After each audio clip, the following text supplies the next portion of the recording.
The National Weather Service in San Juan has issued a flash flood emergency for Salinas County in Puerto Rico until midnight Atlantic Standard Time.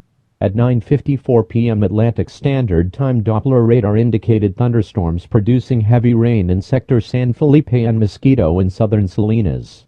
Between 10 and 15 inches of rain have fallen. Additional rainfall amounts of 2 to 4 inches are possible in the warned area.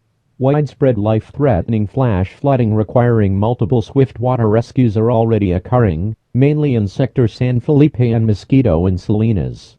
Some locations that will experience flash flooding include Salinas, Coco, Coqui, Vasquez, Playa, Central Aguirre, La Plena, San Felipe, Mosquito and Las Ochenta.